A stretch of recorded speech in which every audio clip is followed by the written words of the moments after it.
हमने बहुत सारी बातें की बट यहाँ पर हम भूल जाते हैं अक्सर मर्दों को डिस्कस करना। We always talk about relationships and women centric conversation बहुत रहती है। तो मैं चाहती हूँ कि हम उनके इंटरेस्ट में भी बात करें कि when we talk from men's perspective, उन मेंस फियर्स स्पेसिफिकली।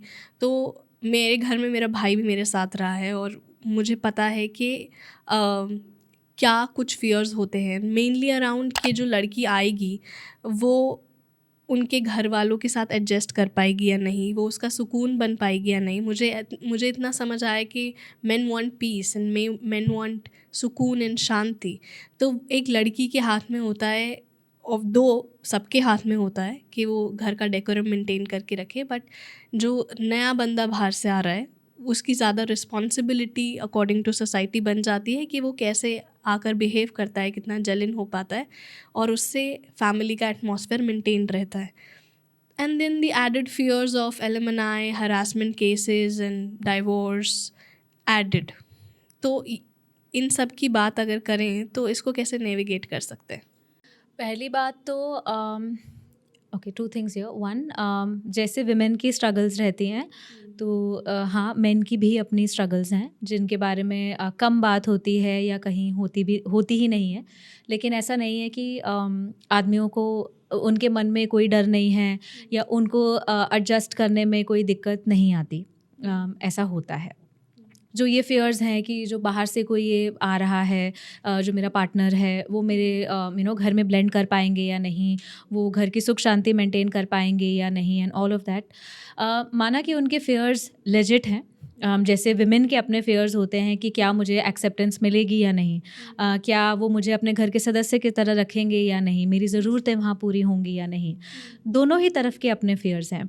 और इसमें किसी एक जने को कुछ बोलने के लिए नहीं है, क्योंकि हम इतने टाइम से एक ही बहुत फंडामेंटल चीज़ के बारे में बात करते आए हैं, और वो है रिलेशनशिप। तो अगर दोनों जनों के बीच में उनका रिलेशनशिप सॉलिड है, सोच समझकर सारी रिस्पॉन्सिबिलिटीज़ को ध्यान में रखते हुए ये कदम अगर उठाया गया है, तो ये दोनों की ही जिम्मेदारी बन जाती है एक दूसरे के फेयर्स को समझकर उनको हैंडल करना। क्योंकि ये खाली एक औरत के ऊपर नहीं है और ये खाली एक मर्द के ऊपर भी नहीं है। एक रिश्ते का मतलब है कि दो एंटिटीज साथ आ रही हैं और वो एक तीसरी एंटिटी बना रही हैं, और खुद को बैलेंस करने के साथ साथ वो बाकी वेरिएबल्स जो बाहर ऑपरेट कर रहे हैं उनको भी संभालेंगे। लेकिन कोर में वो दोनों हैं। और ये इस तरीके के डायलॉग्स अनफॉर्चुनेटली ज़्यादा नहीं होते। जैसे आपने भी कहा कि ज़्यादा भार सोसाइटली औरतों पे चला जाता है, और मेन को क्या करना है और क्या नहीं करना है उनको बताया ही नहीं जाता है। लड़कियों के लिए, औरतों के लिए बचपन से एक सोसाइटल कंडीशनिंग हो रखी है कि you're a nurturer and you're a caregiver. तो ultimately you have to look for a partner and your life will be complete if you have a partner, and then you have to go on and produce kids. Procreation is the next thing, and women की identity ही इसके around revolve होती आई है।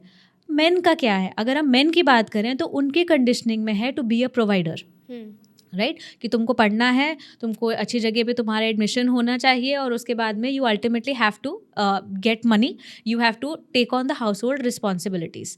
ठीक है, ये दोनों बहुत क्लियरली डिफाइंड है, या अंडरटोन्स इनके चलते रहते हैं। सोसाइटी चेंज भी हो रही है लेकिन ये अंडरटोन्स अभी भी हैं। तभी हम इंडिपेंडेंट वुमेन को थोड़ा ज़्यादा जज करने लगे हैं, हम सवाल उठाते हैं। या अगर कोई आदमी घर की रिस्पॉन्सिबिलिटी ज़्यादा उठा रहा है, if he wants to stay back home and spend more time with the kids or cook in the house, so जितना हम अप्रिशिएट कर रहे हैं उतना वहाँ जजमेंट भी ला रहे हैं, राइट? और ये सब इसलिए हो रहा है क्योंकि दो आइडियाज़ हमारे दिमाग में सेट हैं कि आदमी का मतलब ये और औरत का मतलब ये, जिसकी वजह से बहुत ज़्यादा क्लैश हो जाता है।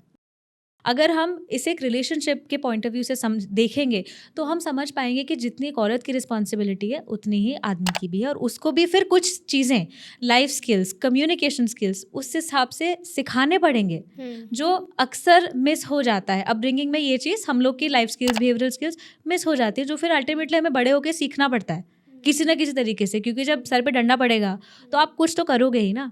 और मेन को ये स्ट्रगल बहुत होती है कि इमोशंस को कैसे हैंडल करें, क्योंकि for main the world of emotions थोड़ा सा ना कंफ्यूजिंग हो जाता है या एलियन हो जाता है, क्योंकि मेन की कंडीशनिंग में इमोशंस आते नहीं हैं। रो मत, छोड़ दे, जाने दे, गेम्स खेल ले, मूड डाइवर्ट हो जाएगा. So the ability to actually connect with their emotions, वो a lot of men are not able to do that, because वो डायलॉग ही कहीं होता ही नहीं है. अभी अगर सैड लग रहा है, खराब लग रहा है, तो हम क्या करें? हमें गुस्सा आ रहा है तो हम क्या करें? हम ठीक है, हम काम में अपने आप को बिजी कर देते हैं, या फिर हम गेम्स में बिजी हो जाते हैं, दोस्तों के साथ टाइम पास कर लेते हैं. और अगर दोस्तों को खुलकर बताते तो वो मजाक उड़ा तो वो देते मजाक हैं। उड़ाते हैं. अब यहाँ पे आपके पास एक पार्टनर है, एक व्यक्ति है जो इमोशनल है, बहुत ज़्यादा इमोशनल है. क्यों? एंड ऐसा नहीं है कि men are not emotional, it's just that women have heightened expression because उनके लिए नॉर्मलाइज किया गया है. मैं अगर आज रोने लग जाती हूँ या आप रोने लग जाते हो तो कोई बड़ी बात नहीं है, right? But if you see a man crying, it's like पता नहीं क्या ही ऐसा हो गया, ये क्यों ही रो रहा है, बहुत अनकंफर्टेबल हो जाता है, राइट? क्योंकि अब वो इमोशनल कंफर्ट नहीं है. तो अब जब मेरा पार्टनर मेरे सामने इमोशनल हो रहा है, मुझे पता नहीं है मैं हैंडल कैसे करूँ.